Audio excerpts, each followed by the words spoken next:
कल जब Rao IAS coaching centre के बेसमेंट में पानी घुसा, उस वक्त वहां पर मंजर कैसा था। कल शाम को 7 बजे जब कोचिंग सेंटर के बेसमेंट में अचानक पानी भरना शुरू हुआ, उस वक्त की ये एक्सक्लूसिव तस्वीरें आप देखिए। इन तस्वीरों को देखकर आप अंदाजा लगाइए कि हालात कितने भयानक थे। रात को 12 बजे के बाद भी चार पंप जब लगाए गए, फिर भी पानी पूरी तरह से बाहर नहीं निकाला जा सका है। एनडीआरएफ की टीम मौके पर पहुंची जो रेस्क्यू कर रही थी, और हालात की गंभीरता को देखते हुए गोताखोरों को भी बेसमेंट में उतारा गया। तो अब आप अंदाजा लगा सकते हैं कि ये पूरी सिचुएशन किस तरह की उस वक्त रही होगी। ये तस्वीरें देखिए, महज 20 से 30 सेकंड का वो वक्त रहा होगा जब कांच की जो खिड़कियां थी, जो गेट था, उसे तोड़कर पानी का पूरा फ्लो अंदर प्रवेश कर जाता है और वहां पर बैठे छात्र छात्राओं को संभलने का मौका तक नहीं मिलता है। बेसमेंट के अंदर स्टूडेंट्स बुरी तरह से ट्रैप हो गए। बाहर निकलने का एक ही रास्ता था। ये सब कुछ इतनी जल्दबाजी में हुआ कि उन्हें समझ ही नहीं आया कि वो करें तो क्या करें।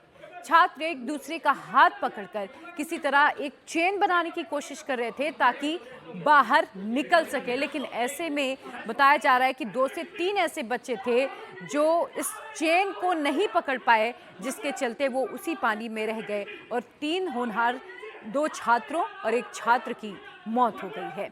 अब सवाल ये है कि क्या दिल्ली एमसीडी को इसका जिम्मेदार ठहराया जाए।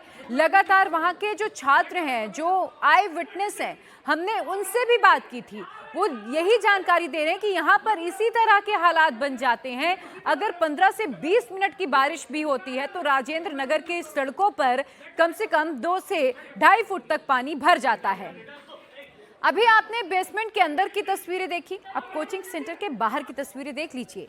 इस हादसे के वक्त का मंजर कैसा रहा था, पानी कैसे मेन गेट से होता हुआ बेसमेंट में घुस रहा, वो आप तस्वीरों के जरिए देखिए। सड़कों पर कई फीट पानी भरा हुआ है और बताया जा रहा है कि अचानक से एक तेज कार निकली, जिसके चलते एक वाइब्रेशन क्रिएट हुआ और फिर जो कांच है वो टूट गया और पूरा का पूरा पानी, जिसे एक वे मिल गया नीचे जाने का, पूरा पानी कोचिंग सेंटर के बेसमेंट में जहां पर लाइब्रेरी बनी हुई थी, वहां ये पूरा पानी घुस गया और महज कुछ सेकंड्स के भीतर ही ये पानी जो है वो 8 से 9 फीट तक भर गया, जिसके चलते वहां बैठे बच्चों को संभलने का बिल्कुल भी वक्त नहीं मिला।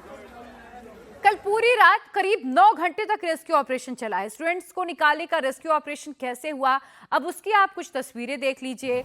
मौके पर एनडीआरएफ की टीम थी, इसके अलावा फायर फाइटर्स को भी बुलाया गया था। भारी संख्या में पुलिस फोर्सेस की तैनाती थी।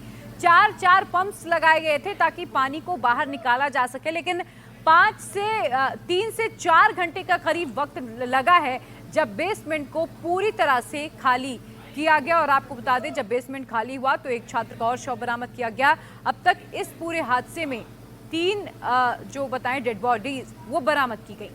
अब मैं आपको एक साथ 3 तस्वीरें दिखाती हूँ। इन तस्वीरों को देखकर आप समझिएगा कि जो 3 बच्चे जिनकी मौत हुई है वो दरअसल हादसा नहीं, बल्कि इन्हें सिस्टम की आप लापरवाही कहिए। सिस्टम की लापरवाही ने इन्हें मारा है।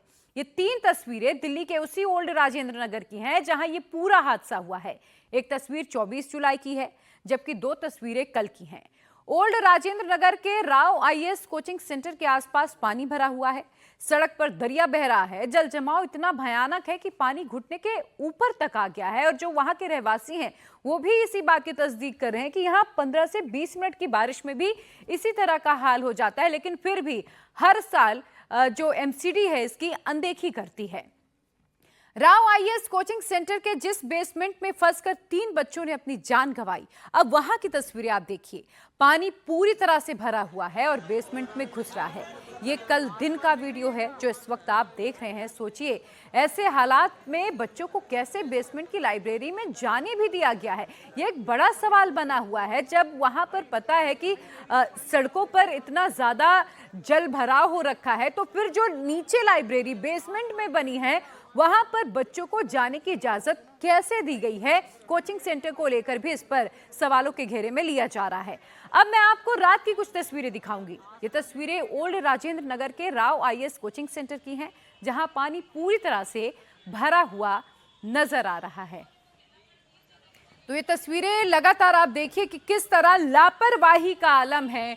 अब सवाल ये है कि जब वहां के लोकल विधायक के पास लगातार वहां के रहवासी जा रहे थे, लेकिन उनके इस कंप्लेंट को अनसुना कर दिया जा रहा था। इस पर सियासत भी खूब हुई।